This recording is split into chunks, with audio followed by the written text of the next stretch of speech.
The alarm on Thessaly Station did not sound like an alarm. It sounded like a song, soft and rising, because the council believed harsh noises caused unnecessary panic. I was halfway through my shift in the communications bay when that gentle song began to play, and I remember thinking, even before I understood what it meant, that something about its calmness felt wrong.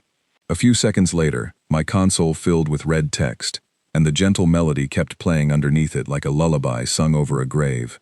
My name is Ethan Brooks. I was 26 years old, a junior liaison officer assigned to the human delegation on Thessaly Station, a massive ring-shaped outpost that orbited a dead star at the edge of council territory. My job was simple. I translated reports, smoothed over misunderstandings, and made sure that humanity, the newest and smallest member of the Galactic Council, never gave anyone a reason to complain. For 2,000 years, that had been our entire purpose as a species, in the eyes of the wider galaxy. We were quiet. We were polite. We did not cause trouble. That morning, trouble found us anyway. The red text on my screen was a notice from Council Compliance Division 7, the department responsible for collecting what they called resource debts from member species. I had seen these notices before, usually involving cargo shipments or mining rights, and they were almost always resolved with a quiet transfer of credits. This notice was different. It listed 12 names. 11 of them belonged to children between the ages of 6 and 12, all from the human settlement on Calder Outpost, 3 jumps away from Thessaly. The 12th name belonged to a teacher who had been supervising a school trip when council enforcement vessels intercepted their shuttle. I read the notice 3 times before I let myself believe it. The council was holding human children as collateral until our government agreed to new mining terms in a system we had occupied for over a century. They called it a temporary custodial measure. They wrote it the way someone might write about holding a package at a delivery counter, as if 11 children sleeping in a containment bay were simply paperwork waiting to be processed. My hands were shaking by the time I forwarded the notice to my supervisor, a calm, graying woman named Laura Kingston, who had served on Thessaly Station for almost 15 years. She read it standing at my shoulder, and I watched her face change from confusion to something far colder. She did not gasp. She did not raise her voice. She simply said one sentence that I would remember for the rest of my life. They have no idea what they just did. I did not understand what she meant, not then. I had grown up being taught that humanity valued peace above almost everything else, that we had fought a terrible war 2,000 years earlier, and chosen, afterward, to never let that history repeat itself. I had always believed that choice made us weak in the eyes of other species, a belief that many alien diplomats seemed to share. Looking back now, I understand that Laura Kingston already knew something I did not.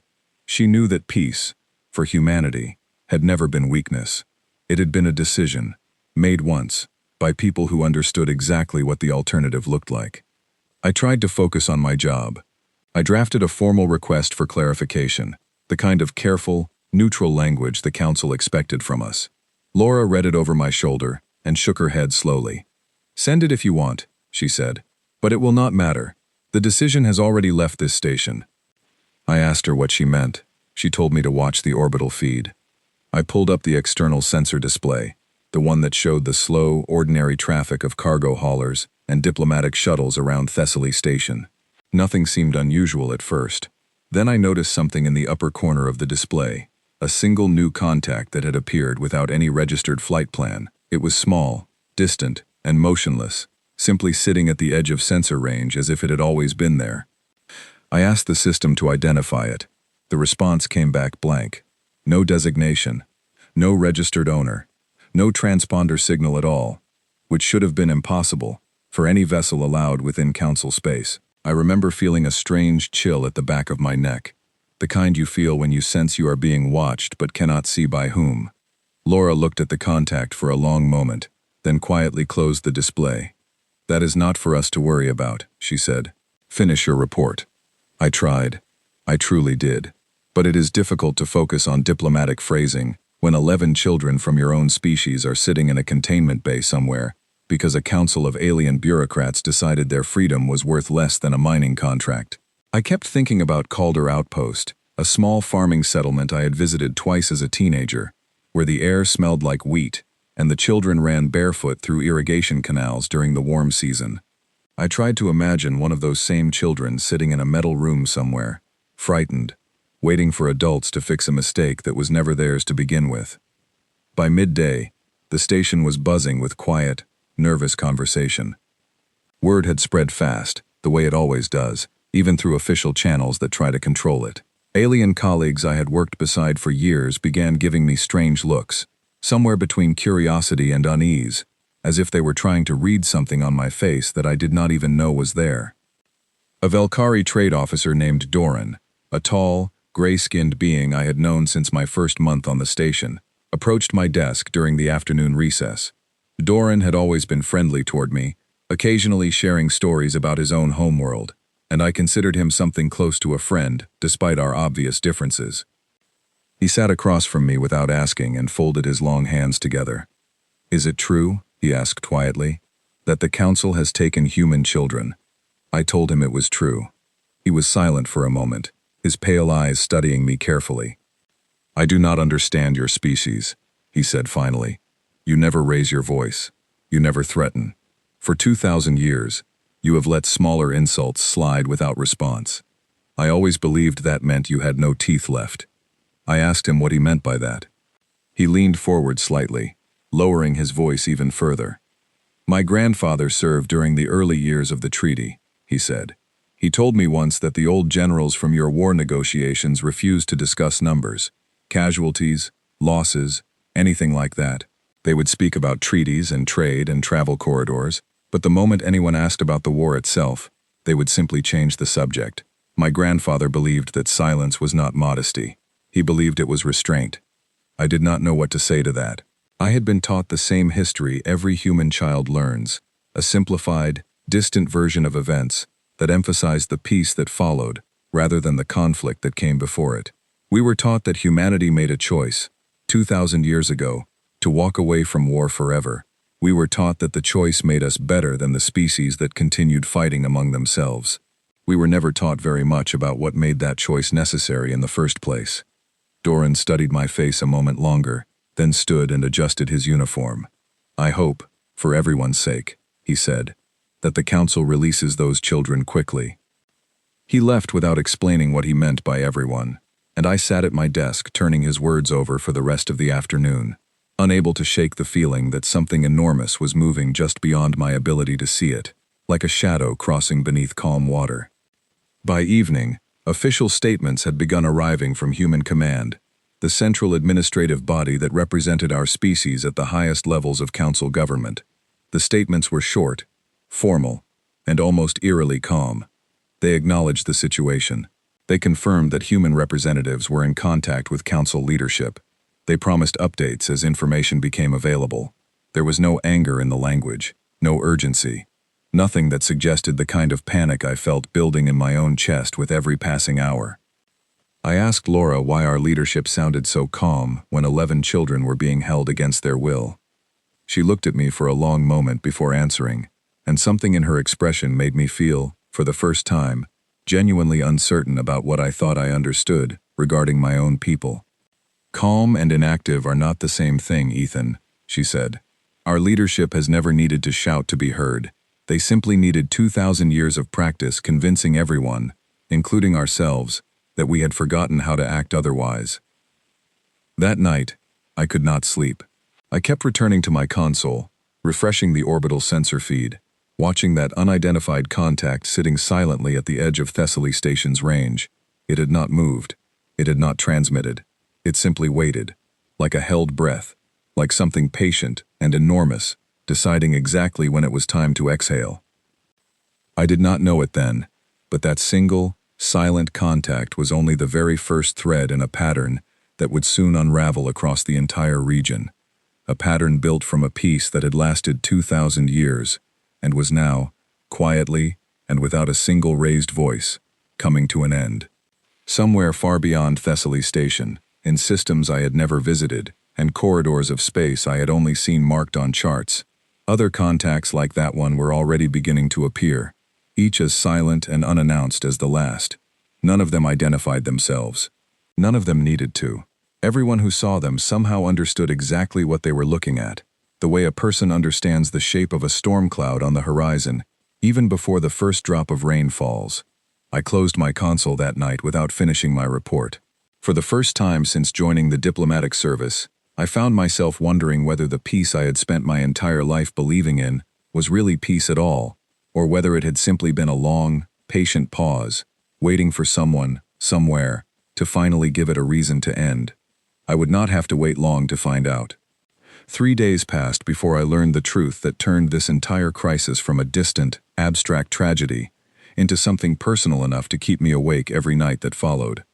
I was reviewing the passenger manifest of the Calder Outpost school trip, a routine task assigned to me because someone needed to confirm the identities listed in the council's custody notice.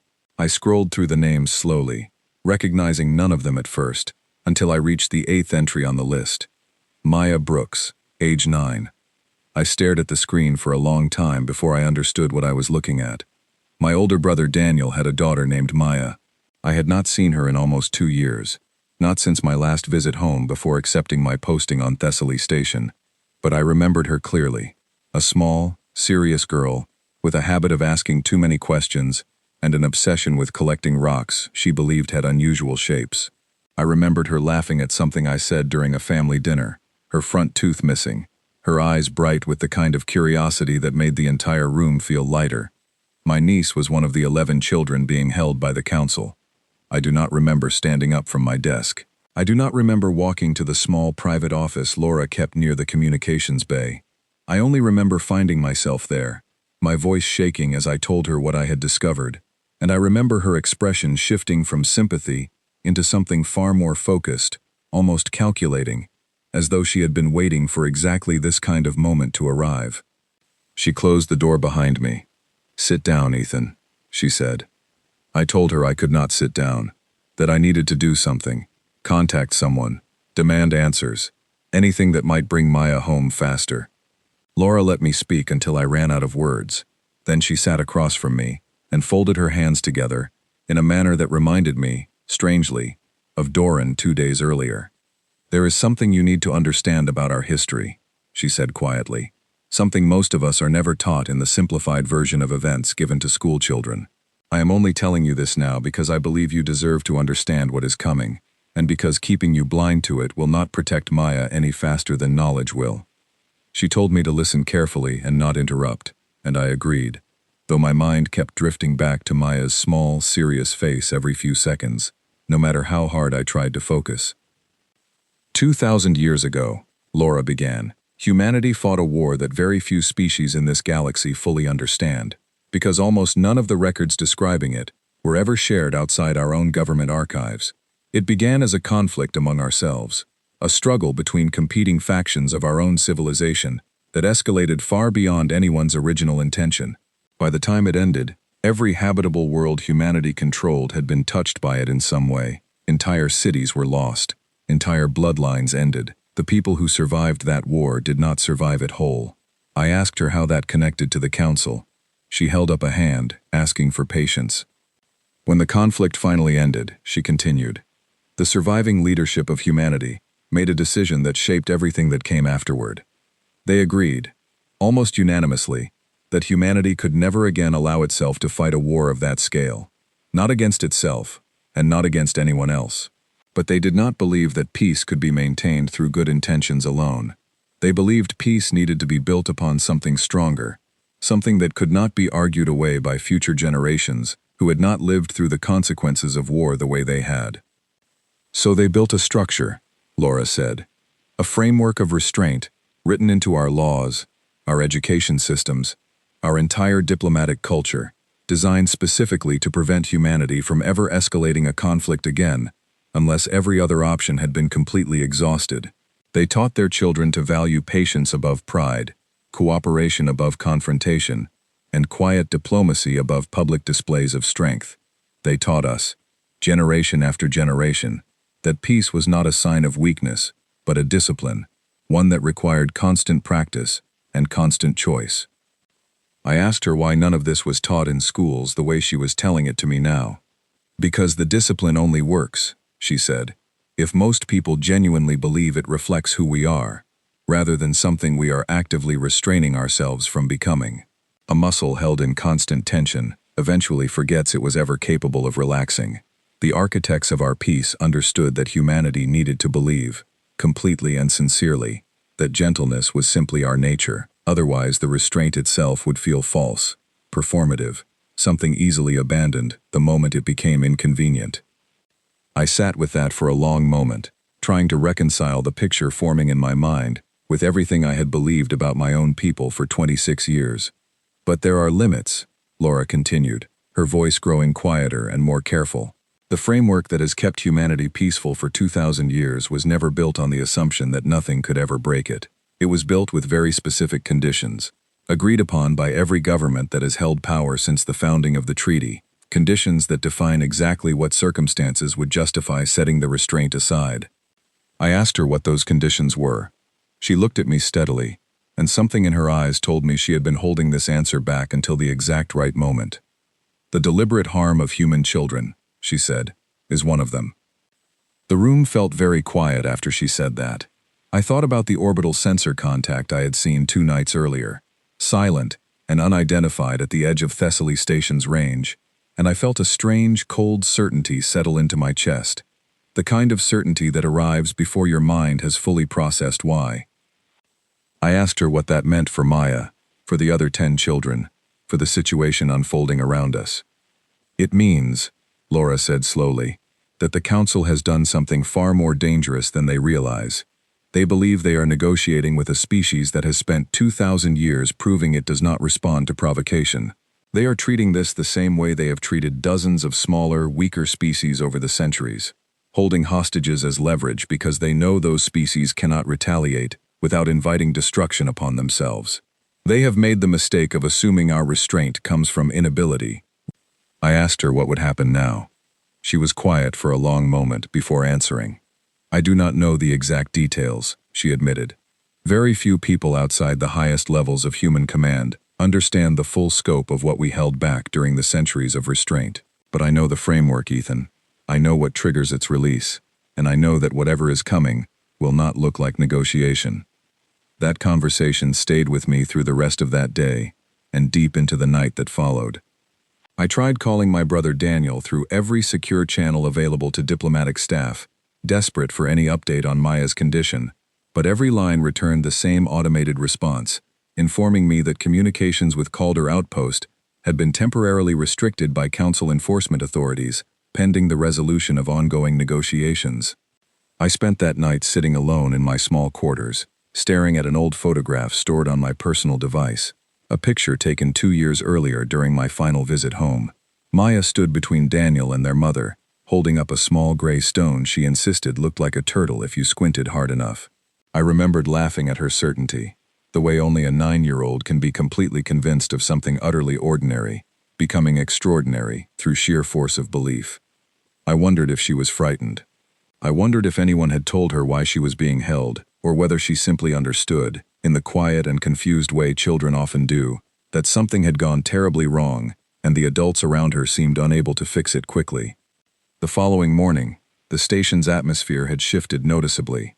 Alien colleagues who once greeted me warmly now offered cautious nods from a distance, their body language betraying a wariness that had not existed before. I noticed several diplomatic staff from other species clustering near viewing ports throughout the day, staring out at the orbital displays with expressions I could not quite read, somewhere between curiosity and concern. I found Doran again near the trade office during the midday recess. He looked tired, his pale eyes shadowed in a way I had not seen before. "You should know," he said quietly, before I could even greet him, "that the silent contact you noticed 3 nights ago is no longer alone." I asked him what he meant. "There are 17 of them now," he said, "scattered across systems bordering Council territory. None of them have transmitted a single signal. None of them have approached any inhabited world. They simply appear, and then they wait." I asked him if anyone had identified them yet. He shook his head slowly. "No transponders, no registered designations, but the hull configuration matches something in our historical archives, classified material most species are not permitted to access. My government has a small entry on file, generations old, describing vessels recovered from the final years of your war. Ships built for purposes our archivists were too disturbed to describe in detail." He paused, glancing around to make certain no one else stood close enough to overhear.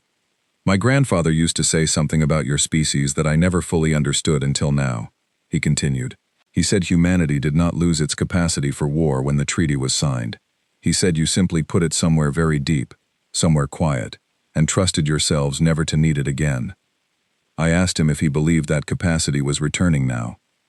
He looked at me with an expression that mixed sympathy and something close to fear.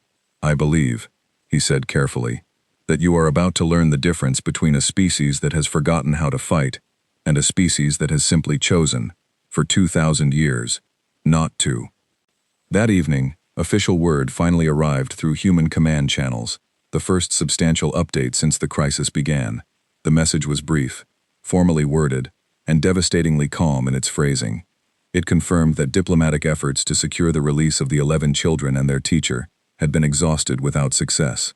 It confirmed that Council leadership had refused 3 separate proposals for their immediate and unconditional return, and it confirmed, in language so measured it almost disguised the weight of what it actually meant, that human command had now authorized what the message described only as the next appropriate phase of response. I read that sentence perhaps a dozen times, trying to extract some clearer meaning from its careful neutrality, and finding none. I looked up Laura's office that night, intending to ask her what the next appropriate phase of response could possibly mean. I found her standing at the small viewing port near her desk, looking out at the stars with an expression I had never seen on her before, something heavy and resolute all at once. She did not turn when I entered. "They are coming," she said quietly, before I could even ask my question. I asked her who. She finally turned to face me, and in her eyes, I saw something that made the hair on the back of my neck rise, a mixture of grief and grim certainty that told me, more clearly than any words could have, that whatever was approaching could not be stopped, redirected, or reasoned with. "Everyone," she said simply. "They are sending everyone." I did not sleep again that night. I sat in my quarters with every external sensor feed I could access, pulled up across 3 separate screens, watching numbers and contact markers multiply across regions of space I had never paid much attention to before. What had begun as a single silent vessel near Thessaly Station had grown, within the span of a single week, into something that defied easy description. 17 contacts became 40. 40 became more than I could count manually, each one appearing without warning, without transmission, without any apparent coordination that our sensors could detect. And yet they were coordinated. I could feel it in the pattern, even without understanding the mechanism behind it. Every contact appeared at the edge of a system that bordered human territory, or human interests. Every contact remained motionless once it arrived, as though each one were simply waiting for some signal the rest of the galaxy could not hear. Laura found me there shortly before dawn station time, standing in the doorway of my quarters, with 2 cups of something warm that smelled faintly of cinnamon. She did not ask how I was holding up. She simply handed me one of the cups and sat down across from me without invitation. "You should know what is happening," she said, "before someone else explains it to you poorly." I told her I had been trying to understand it through the sensor data alone, with limited success. She nodded slowly, considering her words. "What you are seeing," she said, "is the human reserve fleet, not our border patrols, not our trade escorts, not the modest defensive forces other species have grown accustomed to seeing near our settlements. This is something else entirely, something that has not moved in nearly 2,000 years. I asked her why a fleet would remain motionless for that long. "Because it was never meant to be used," she said. "It was built in the final years of our war, when the conflict had grown so severe that survival itself became uncertain. The vessels constructed during that period were designed with a single purpose in mind, ending the war as quickly and as completely as possible, by whatever means necessary. When peace finally came, our leadership made a decision that very few records describe in detail. Rather than destroying that fleet, they hid it. They placed it under a level of secrecy so absolute that most humans alive today, including most of our own government officials, do not know precisely where it has been kept or how it has been maintained." I asked her how something that large could remain hidden for 2,000 years without any other species discovering it. She allowed herself a small, humorless smile. "Because every other species in this galaxy looked at humanity and saw exactly what we wanted them to see," she said. A young, cooperative people with modest technology and an almost embarrassing devotion to peaceful resolution. No one searches very hard for a hidden fleet behind a species they have already decided poses no threat. Our greatest advantage, Ethan, has never been our weapons. It has been our reputation. I thought about Doran's words from the previous day, about a species that had not forgotten how to fight, only chosen not to. I understood now, with a clarity that left me cold, exactly what he had meant. I asked Laura what would happen next, now that the fleet had finally begun to move. She set her cup down carefully, choosing her words with obvious deliberation. The framework that governs our restraint includes very specific protocols for circumstances like this one, she said. The deliberate harm of human children triggers what our oldest treaties refer to as a full release condition. Once that condition is confirmed, command authority shifts entirely away from civilian diplomatic channels and into the hands of a small group within our military leadership. Individuals trained specifically for moments like this one, moments none of us ever truly expected to witness in our lifetimes. I asked her what that meant for the children, for Maya, for the 11 held somewhere beyond my reach. Her expression softened slightly, the first crack of genuine emotion I had seen from her since the crisis began. It means their recovery becomes the singular priority of everything currently in motion, she said. Every vessel currently positioning itself across Council space carries that objective above all others. Nothing else matters until those children are home. I wanted to feel comforted by that, and in some small way I did, but the scale of what was happening made comfort feel almost impossible to hold on to for very long. I kept thinking about the sheer number of contacts now appearing across our sensor feeds, the silence with which they moved, the absolute absence of any communication directed toward the species whose territory they now occupied. I asked Laura why Human Command had not issued any formal warning, any statement explaining what was about to happen. Because warnings invite negotiation, she said quietly, and negotiation has already failed. 3 separate proposals for the children's release were rejected by Council leadership before this fleet ever moved. There is nothing left to discuss. I spent the following 2 days in a strange, suspended state, caught between the ordinary rhythms of station life, which continued out of habit more than genuine normalcy, and the growing certainty that something irreversible was approaching. Alien colleagues moved through the corridors with increasing unease. Trade negotiations that had once filled my workday were quietly postponed, one after another, as though everyone sensed that whatever currency or treaty terms they had been arguing over no longer mattered very much. Doran found me again on the second day, his usual calm composure visibly strained. My government has issued an emergency advisory, he told me, recalling all non-essential personnel from any system bordering human territory. They are not telling our citizens why, exactly, but the instruction has been given, with unusual urgency. I asked him if he intended to leave Thessaly Station. He shook his head slowly. I do not believe distance will matter very much, he said, if what my grandfather described to me as a child is accurate. He spoke of human restraint as something enormous, held very still, the way a great predator might lie motionless in tall grass, patient and unhurried, because it understands precisely how little movement it actually needs to make once it finally decides to act. I did not have an answer for him.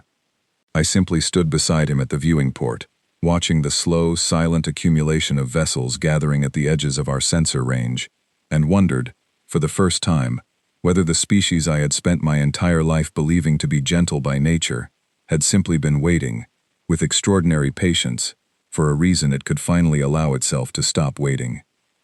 That evening, I received a message through a private diplomatic channel that I had not expected, originating from my brother Daniel's personal communication device, the first contact I had received from my family since the crisis began. The message was short, recorded in a voice that sounded exhausted but steady, the voice of a man holding himself together through sheer determination, rather than genuine calm. Ethan, the message began. I do not know if this will reach you, but I needed to try. Maya is alive. The other children are alive. They have not been harmed physically, though I cannot say the same for how frightened they must be. I have spoken with 3 other families whose children were taken alongside her, and we are holding on to each other the only way we know how, through information, through small updates, through refusing to let despair take hold completely. He paused for a long moment in the recording, and I could hear something shift in his breathing. I do not know what is happening out there, beyond what little our government has shared with us, he continued, but something has changed today. The local council administrator who has overseen Calder Outpost for the past 6 years left this morning without explanation, along with most of the enforcement personnel stationed here. The remaining staff seem frightened, Ethan. Genuinely frightened, in a way I have never seen from council officials before. Whatever is coming, I think they already understand it far better than we do. The recording ended there, leaving me sitting alone in my quarters with a strange, conflicting mixture of hope and dread tightening in my chest. I played it 3 more times before finally setting the device aside, unable to shake the image of council officials abandoning their posts at Calder Outpost, fleeing from something they clearly understood far better than the diplomatic staff I worked alongside on Thessaly Station. I thought again about Laura's words from 2 nights earlier, about a fleet built for ending conflicts as quickly and completely as possible, hidden away for 2,000 years by people who hoped, sincerely, that it would never need to move again. I thought about the 11 children sitting somewhere in council custody, frightened and confused, caught at the center of a crisis they could not possibly understand the true scale of. And I thought about the silent vessels now gathered across dozens of systems, motionless and waiting, carrying within them whatever final answer humanity had decided to give after 2,000 years of practiced restraint. On the 3rd night following Daniel's message, the silence finally broke. I was in the communications bay when it happened, reviewing routine status reports alongside 2 other junior officers, when every sensor feed across the station simultaneously registered the same event. The motionless contacts that had gathered, system by system, over the preceding days began moving all at once, their courses converging with a precision that left no doubt whatsoever about coordination, despite the complete absence of any detectable communication between them. One of the officers beside me, a young woman named Olivia who had joined the diplomatic service only a few months before me, stared at the display with wide, frightened eyes. "Where are they going?" she whispered, more to herself than to anyone else in the room. I did not need the system to answer her question. I already knew, with a certainty that settled deep into my chest, exactly where every one of those vessels was headed. They were going to bring the children home. And nothing in the galaxy, I understood now, was going to stand successfully in their way. The first reports reached Thessaly Station within hours. Fragments at first, broken transmissions relayed through trade networks, before any official channel confirmed them. By the time Laura gathered the diplomatic staff into the main briefing hall, most of us had already pieced together enough to understand that the galaxy we had known a week earlier no longer existed in quite the same form. The human fleet had arrived at Calder Outpost shortly after midnight local time, according to the earliest reports. There had been no warning transmission, no demand for surrender, no negotiation of any kind.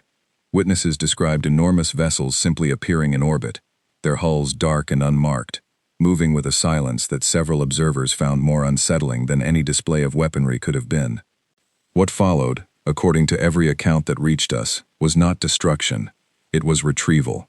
Small craft descended from the human ships directly toward the facility holding the 11 children, moving with a precision that left no question about how thoroughly the operation had been planned. Council enforcement personnel stationed at the facility offered no meaningful resistance, having largely abandoned their posts days earlier, exactly as Daniel had described in his message. The few who remained were reportedly given a single, calm instruction over an open channel, the only communication the human fleet offered throughout the entire engagement. "Step aside, and you will not be harmed."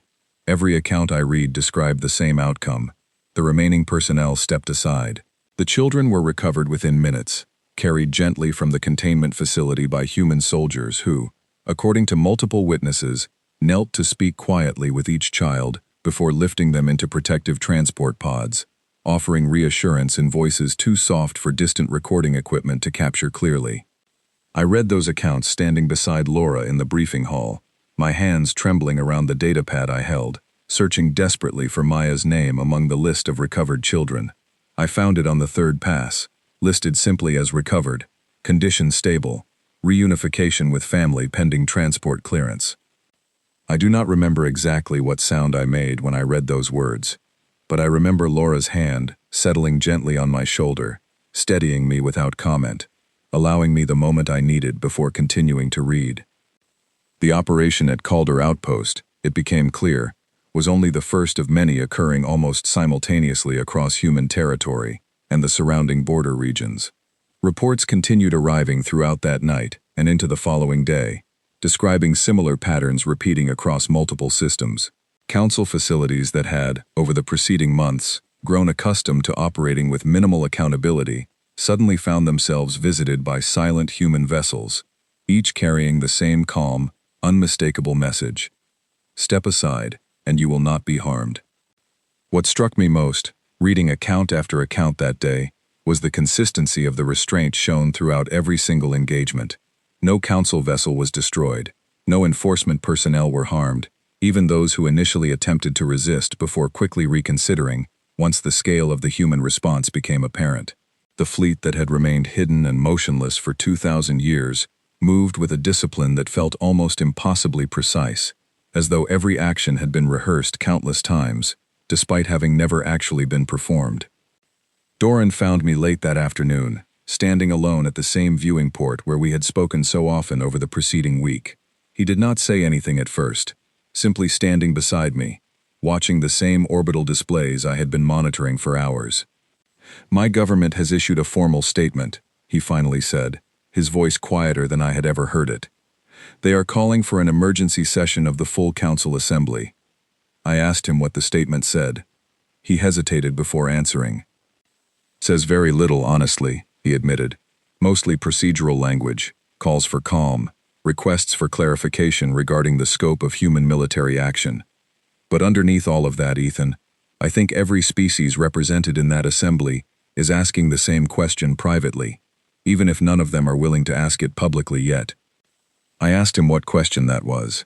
He turned to look at me directly, his pale eyes carrying an expression I had not seen from him before, something close to genuine fear mixed with reluctant respect. "How much more is still hidden?" he said quietly. "If a fleet capable of this could remain completely unknown to every intelligence network in council space for 2,000 years, what else has your species kept hidden during that same period? What else are you still choosing not to show us?" I did not have an answer for him, and I suspect, looking back now, that he had not truly expected one. The question was not meant for me specifically. It was meant for the entire galaxy, a question that would echo through council chambers and trade negotiations and military briefings for years to come, fundamentally altering how every other species understood their relationship with humanity. That evening, official confirmation finally arrived regarding the children's full recovery. All 11 had been successfully retrieved, along with their teacher, and were currently being transported back toward human territory for medical evaluation and family reunification. The statement included no details about the broader military operation beyond confirming that it had achieved its singular objective, framing everything that followed almost as an afterthought, secondary to the simple fact that the children were finally safe. I requested emergency leave that night, desperate to travel toward Calder Outpost and see Maya for myself, but transport restrictions across the region remained too severe to permit civilian movement, even for family members of those directly affected. Laura helped me secure a secure video connection instead, working through channels I did not fully understand. Until late that night, I finally found myself looking at my brother's exhausted, relieved face on a small screen in my quarters. Behind him, sitting on a medical transport bed, wrapped in a blanket that seemed slightly too large for her small frame, sat Maya, looking tired and pale but undeniably, wonderfully alive. She recognized me before Daniel even finished adjusting the camera angle. "Uncle Ethan," she said, her voice smaller than I remembered but steady. "Are the soldiers going to leave now that they got us back?" I told her I did not know for certain, but that I believed they would, now that she and the other children were safe. She considered that for a moment, the way she considered everything, with the serious, thoughtful expression I remembered so clearly from our last visit together. "One of the soldiers who carried me out told me something," she said. "He said his job was finished now that we were safe, and that nobody else needed to be scared of him anymore, as long as nobody hurt children again." I asked her if she remembered what the soldier looked like. She shook her head slightly, pulling the blanket tighter around her shoulders. "He had kind eyes," she said simply, like he was trying very hard not to look as scary as he probably could have. That single sentence stayed with me long after the connection ended, long after Daniel promised to bring Maya to visit Thessaly Station once travel restrictions finally lifted, long after I finally allowed myself, for the first time in over a week, to close my eyes and rest. In the days that followed, fragments of additional information continued reaching diplomatic staff through official and unofficial channels alike, slowly building a fuller picture of exactly what had occurred across human territory during that single, decisive night. The numbers, when finally compiled, were staggering in their scope. Dozens of council facilities visited simultaneously, hundreds of enforcement personnel encountered, almost none of whom suffered any lasting harm. An entire region of contested mining territory effectively secured under human protection within a matter of hours, accomplished not through prolonged conflict, but through a single, overwhelming demonstration of capability that left every observing species reconsidering everything they believed they understood about the quiet, peaceful neighbors they had grown accustomed to overlooking.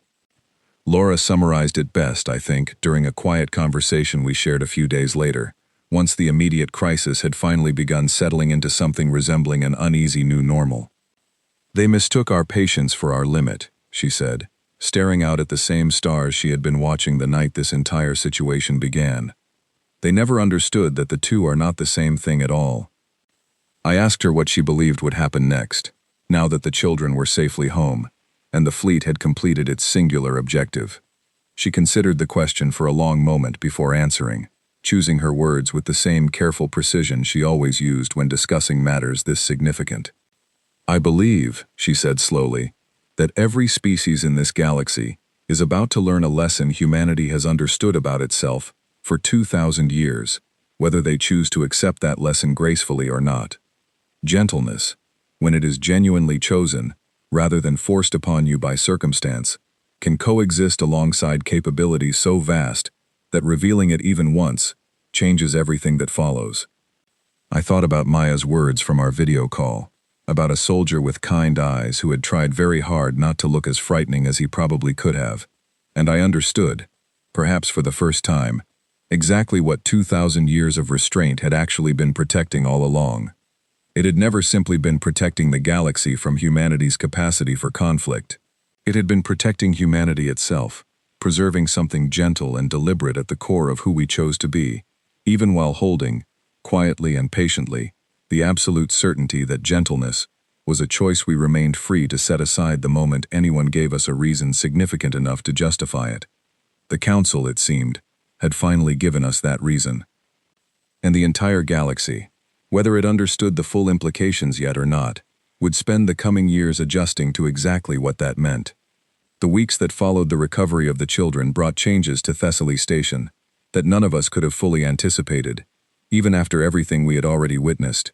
The council assembly Doran had mentioned convened within days, stretching into the longest emergency session in the institution's recorded history, as representatives from dozens of species attempted to process exactly what had occurred, and, more importantly, what it meant for the future of their relationship with humanity. I was not present for those sessions myself, my role being far too junior to warrant inclusion in discussions of that magnitude, but Laura attended several as part of the human diplomatic delegation, returning each time looking more exhausted and more thoughtful than the time before. She shared fragments with me when she could, careful never to violate the confidentiality her position required, but enough to help me understand the broader shifts taking shape across the galaxy in the aftermath of that single, decisive night. The Council, faced with undeniable evidence of capability it had never suspected humanity possessed, found itself forced into a position few of its representatives had ever experienced before. For centuries, the institution had operated under an unspoken assumption that human cooperation could always be relied upon without serious negotiation, simply because humanity had never once, in 2,000 years, demonstrated any willingness to act otherwise. That assumption, shattered so completely and so suddenly, left council leadership scrambling to re-establish some form of equilibrium with a species they no longer fully understood. Formal apologies arrived eventually, delivered through proper diplomatic channels with all the careful, measured language such situations demanded. The compliance division responsible for the original seizure was dissolved entirely, its leadership replaced, and its authority redistributed among departments subject to far stricter oversight. New protocols were drafted, almost overnight, explicitly prohibiting the use of hostages or collateral involving civilians of any age from any member species. A policy change that, according to several reports I later read, had been quietly requested by smaller species for generations, without ever receiving serious consideration until now. Doran shared his own observations with me during one of our regular conversations near the viewing port, a habit we had continued even after the immediate crisis passed. "My government has already begun adjusting our trade negotiations with your species," he told me one afternoon, several weeks after Maya's recovery. "Terms that once favored us considerably are being renegotiated, not because anyone has threatened us directly, but because every delegation now understands, quite clearly, the wisdom of treating humanity with the same respect we would offer any other species capable of decisive, overwhelming action." I asked him whether he believed that respect was born primarily out of fear. He considered the question carefully before answering, the way he always did. "Initially, yes," he admitted, "but I have observed something interesting in the weeks since, something I did not expect. Despite everything that occurred, your species has not pressed its advantage. Human forces withdrew from every council facility immediately, once the children were recovered. No additional territory was claimed. No retribution was pursued against the officials responsible for the original decision, beyond their removal from positions of authority through entirely legal proceedings. I believe increasingly that the respect now extended toward humanity comes not only from fear of what you demonstrated yourselves capable of, but from genuine surprise that you chose not to use that capability for anything beyond the singular purpose that justified it." I thought about Laura's words from weeks earlier, about gentleness as a genuine choice rather than a limitation, and I understood that Doran's observation captured something essential about what had actually changed in the galaxy's perception of us. We had not become a threat in the way other conquering powers throughout history might have been understood.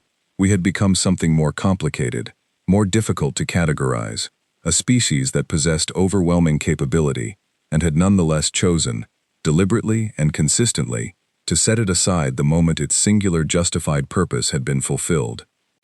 Maya visited Thessaly Station 3 months after her recovery, accompanying Daniel on a brief diplomatic trip arranged once travel restrictions across the region finally relaxed.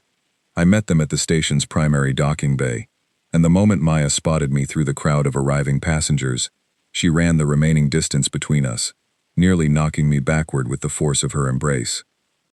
She seemed largely recovered from her ordeal, though Daniel mentioned quietly, while Maya explored the nearby observation deck with the same curious energy I remembered from years earlier, that she still occasionally woke during the night, asking whether the soldiers were still nearby to keep her safe.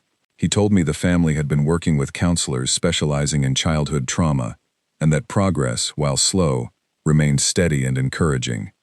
Later that day, while Daniel attended a brief meeting with station administration, I took Maya to the same viewing port where I had spent so many hours during the crisis, watching the stars she had so nearly become permanently separated from.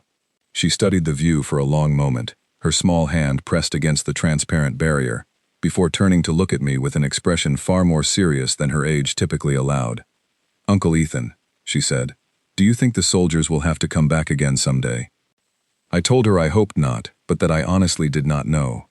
She considered that answer for a moment, then nodded slowly, accepting it with the same thoughtful gravity she seemed to bring to every question that mattered to her. "I hope they do not either," she said, "but I am glad they came the first time." I asked her why, expecting some simple answer about safety or rescue. Instead, she surprised me, the way she so often had throughout her short life. "Because now I know something I did not know before," she said. "I know that even when people seem really, really gentle, it does not mean they cannot also be really, really strong. I think that is a good thing to know about people, and about yourself too, someday, when you grow up." I did not have a response to that immediately, struck by the simple clarity of a 9-year-old child articulating something that diplomats and historians would likely spend decades attempting to fully understand about the events that had reshaped an entire galaxy's perception of humanity. In the months that followed, life on Thessaly Station gradually settled into a new rhythm, one that retained much of its previous routine, while carrying an undercurrent that had not existed before. Trade negotiations continued. Diplomatic functions resumed, and the daily business of maintaining relationships between dozens of different species carried on much as it always had. But something fundamental had shifted, something present in every interaction, every negotiation, every careful exchange between human representatives and their counterparts from other worlds. It was respect, earned not through aggression but through restraint, demonstrated at exactly the moment restraint mattered most, and through capability, revealed only when every other option had been genuinely exhausted. The hidden fleet, I later learned through carefully filtered official channels, returned to whatever quiet, undisclosed locations it had occupied for the previous 2,000 years, resuming its long, patient wait, hopefully for another 2,000 years or longer, before any circumstance might ever again require its presence. Human command, according to the few statements released regarding the matter, made it clear that the fleet's deployment had been a singular response to a singular, unacceptable circumstance, not a new policy of military assertion meant to reshape humanity's broader relationship with the galaxy. But everyone understood now, in a way they had not understood before, exactly what lay beneath the quiet, peaceful surface humanity had maintained for 2 millennia. They understood that our patience was not born from weakness or limitation, but from a deliberate, disciplined choice, practiced across countless generations, to value gentleness and cooperation above the alternative we remained capable of, should circumstances ever demand it. I think about that lesson often now, standing at the same viewing port where this entire experience began, watching the quiet, ordinary traffic of trade vessels and diplomatic shuttles move peacefully across Thessaly Station's orbital space. The galaxy looks much the same as it always has, on the surface. Ships still travel their familiar routes.